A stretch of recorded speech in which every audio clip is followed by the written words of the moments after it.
July 1960, Jane Goodall arrives at Gombe Stream National Park in Tanzania. March 1963, Morris Hilleman drives to his lab with his daughter's throat swab. August 2010, Greta Thunberg stands outside the Swedish parliament on a Friday. We take steps every day, some more significant than others, when we set off on a path and we go on a journey that may lead to groundbreaking chimpanzee research, a life-saving mumps vaccine, or a climate youth movement. Henry and Camilla went on their own journey when they founded Frontiers in 2007. So let me tell you the story of the 194 journals that we launched along the way, the researchers that built it with them, and the 1,500 communities they brought together. You spend months and years conducting your research, and until it is published, it is largely unknown to the world. Academic journals offer this dissemination path for your research. But after all your blood, sweat, and tears, where are you going to submit your work to? Well, of course, you are going to submit it to a high-quality journal, a publisher you can trust. And that is really what we set out to do at Frontiers, to build high-quality journals around research communities, and importantly, to build trust. So where best to start our story than at the end, to show you what these journals and communities have achieved so far, before we dive into the details of how they've achieved it. With your effort and support, Frontiers is now the 6th largest publisher. That is huge. Springer Nature up there is 180 years old. We are up there at age 16. Sweet 16, I tell you, and it gets better. We are the 3rd most cited publisher, ahead of Springer Nature and other publishers like Elsevier. So if you have ever cited a Frontiers article, you have contributed to this achievement. Cherry on top, we are the most cited amongst the multidisciplinary publishers. Scientific quality at scale is possible. It is challenging, don't always get everything right, but it's possible. And these 2 graphs say this: how we have grown in the numbers of publications, the articles published, while the communities in the journals have maintained a high average citation rate. But there are the critics that say that the scientific excellence at scale is not possible. They ignore the quality part of this data. They are scared of this growth in articles. We hear these comments, I'm sure you hear these comments. So I hope today I can share some insights with you that help you in responding to them. Because quality can be measured. I showed you citation data, but we're also listening to our readers. And with over 20,000 of our platform visitors who left a rating on the quality of our articles last year, 92% of them rated the articles as good or excellent. So if you've ever published in Frontiers, these readers are also sending their appreciation to you. Here they are, our 194 journals across 1,500 communities. From our origins in neuroscience, we branched out into health and life sciences, physical sciences and engineering, humanities and social sciences, and dedicated titles in sustainability. And it is the performance of each of these journals that underlies all the achievements I just showed you at the Frontiers level. These are the 40 SCIE and SSCI categories in the Web of Science where our journals are listed in. Each of these dots is a journal ranked according to the impact factor on the horizontal. We are the blue dots, and you can see how 43% of our journals rank in the top 12 quartiles of these categories. And we see the same result in the Scopus database, this time ranked by the site score. This consistent performance across all our journals takes relentless effort by you, the editors, and by my team of publishing professionals. And it also takes a lot of citations to be up there. So if you take the journals this time and rank them by the total number of citations in their categories, you can see how we have several of our journals also as citation leaders in their categories. I'm going to zoom in on Frontiers in Microbiology, citation leader in the SAE microbiology category. Again, scientific excellence at scale works here too. You can see that in just over 10 years, this journal has significantly grown in the numbers of publications while also growing in the numbers of citations. And that is thanks to the strong editorial board that is behind this journal. Rustam Aminov, one of the chief editors, he provided me with a quote in preparation for this talk. He said about the journal, "Antimicrobial stewardship concerns everyone, and everyone can make contributions to it. As for our community at the journal level, we contribute to it by providing freely available knowledge and education regarding all aspects of antimicrobials, resistance, and chemotherapy." All these achievements, the 194 journals like Frontiers in Microbiology that have climbed these leaderboards, they had to start somewhere. They had to start from scratch with people who believed, who imagined what can be achieved. Because it takes a lot of courage to go out there, to reach out to your community, your network, your colleagues, to share with them that vision, to bring them on board and to trust in something that is only just setting out on this journey. So, how do you build high-quality journals? Well, the building blocks are pretty simple. You have your journal, you have your editors, the research community behind it, and then you need to attract the best content. You need to conduct rigorous peer review, and you need to have all your quality checks in place. Sounds straightforward, but of course it's how you execute on these elements that's the challenging part. And here are our critics again, that like to propagate this myth that open access is all about mega journals with no or little quality oversight. Well, that is just not the case at Frontiers. We specifically designed the structure of our journals to ensure quality oversight. I already mentioned the 194 journals that encompass 1,500 communities. And each of these communities is organized into distinct editorial units. If we take Frontiers in Climate as an example, one of our recent journals,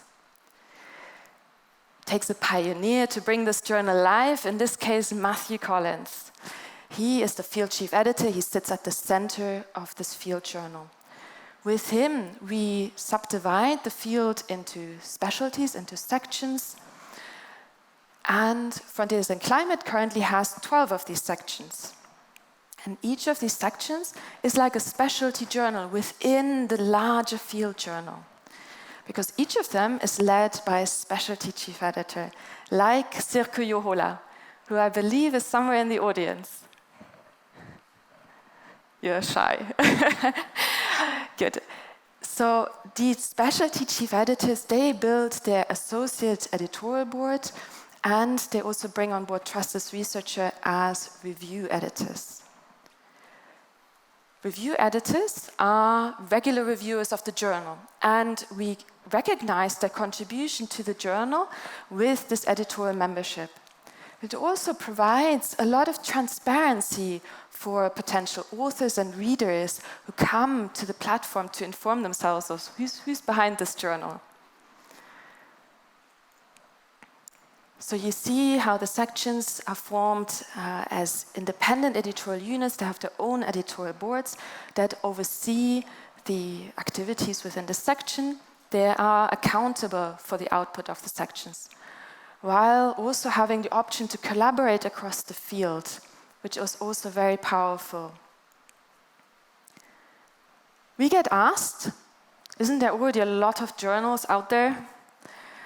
Well, we at Frontiers are convinced that if we want to deliver on this mission, we have to add more open access choice to this journal landscape. What does this landscape look like? Well, Here I'm showing you 30,916 journals that are currently active in the world across all publishers.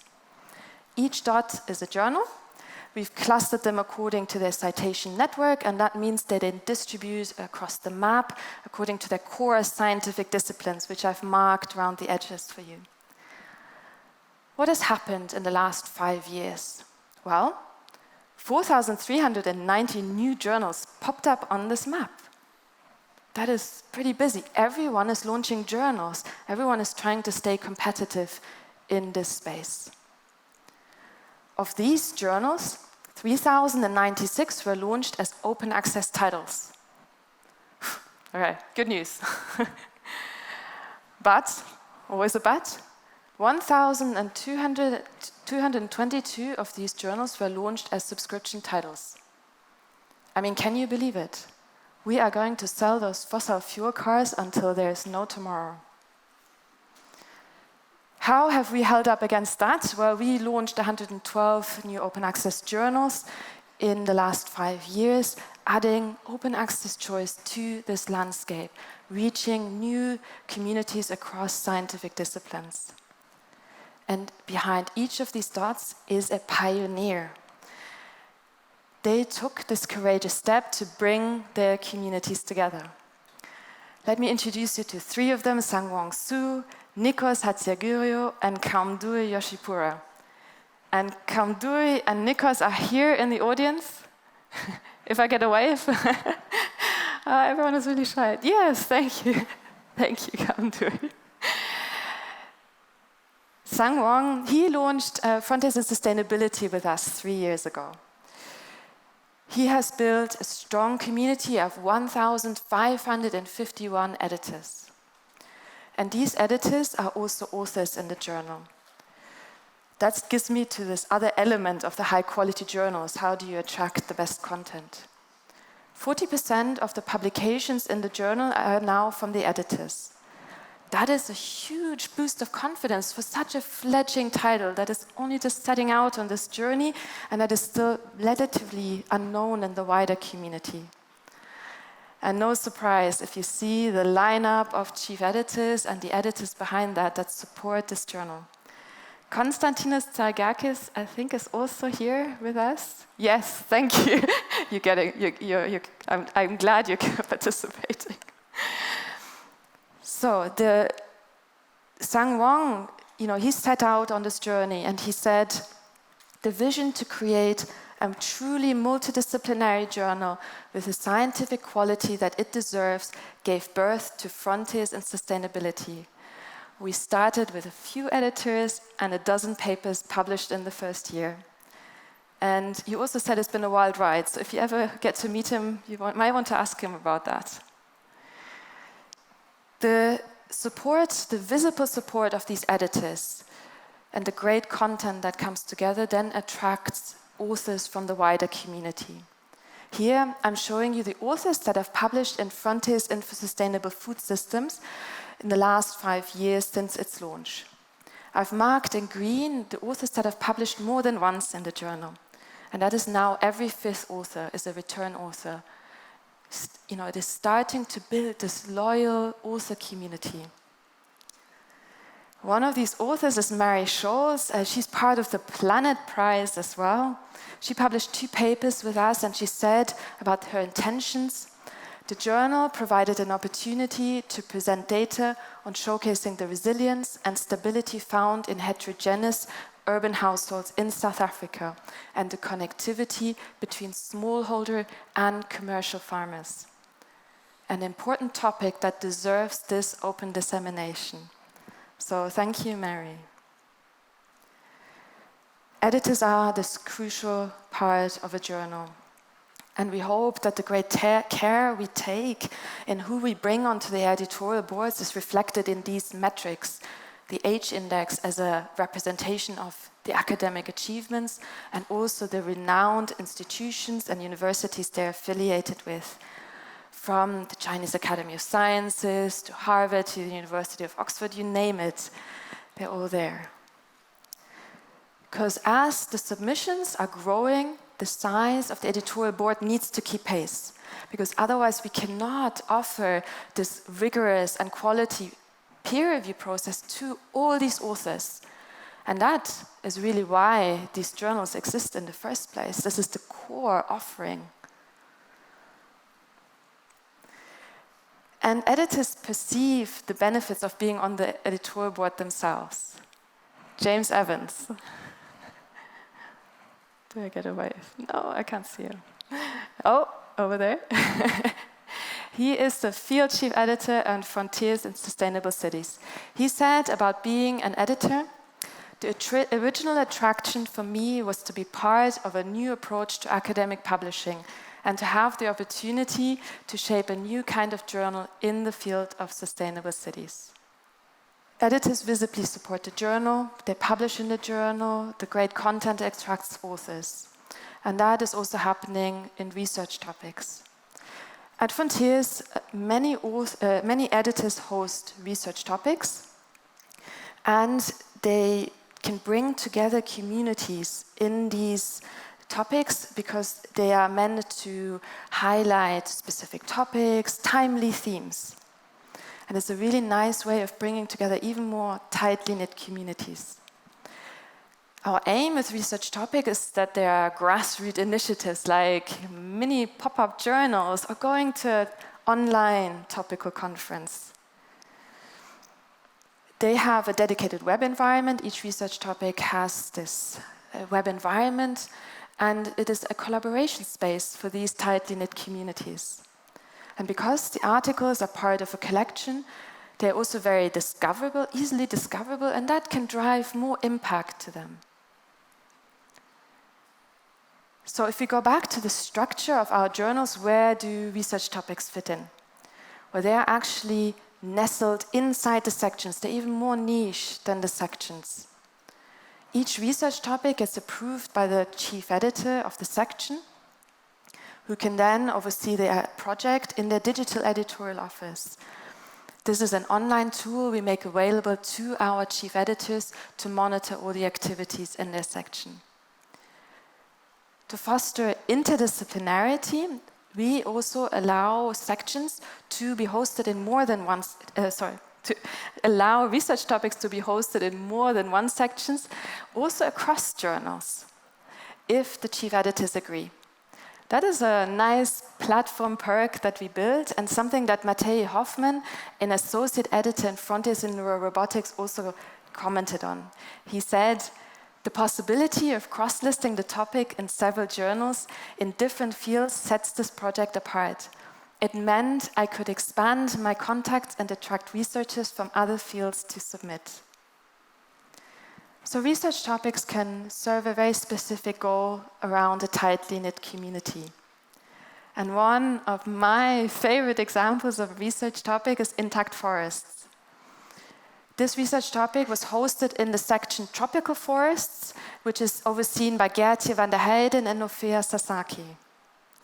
The 4 topic editors had a very clear goal in mind for this article collection. They wanted to inform global policy and practice in this critical area of intact forests. Tom Evans, one of the topic editors, works for the World Conservation Society.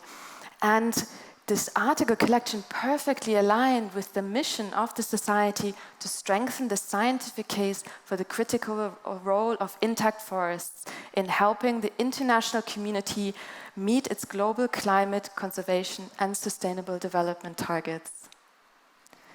And the topic editors delivered on their goal. Not only was it featured by the United Nations in an interview with Tom Evans, the 15 articles it brought together also attracted the attention of readers around the world, with 240,000 views, 23,000 downloads. How did they achieve this? They reached out to their network. They invited them to contribute to the article collection. The submissions that they received were then reviewed and evaluated by more experts in the field, bringing this community together, rallying around this topic. It takes a village, right?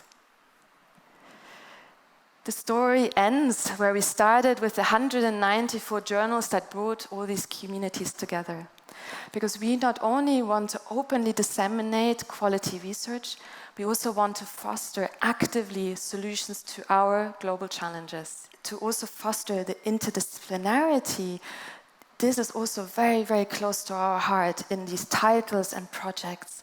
And that is also a reason why we brought all of you here together for this event to represent all your different communities.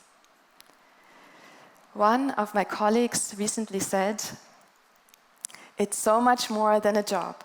It's a community of like-minded people fighting for a healthy life on a healthy planet and having a little fun in the process." Fred was already having fun. My team enable you to build journals across the communities. Many of them are here to welcome and accompany you. So, frontons, can you give everyone a wave? Yes, thank you. They're there. I am very, very proud. They work very hard with you to enable researchers to have an impact in the world for the better. So thank you for being part of this journey, for being editors, reviewers, authors. We could not do it without you. 194 journals, 1,500 communities and counting. The count towards open.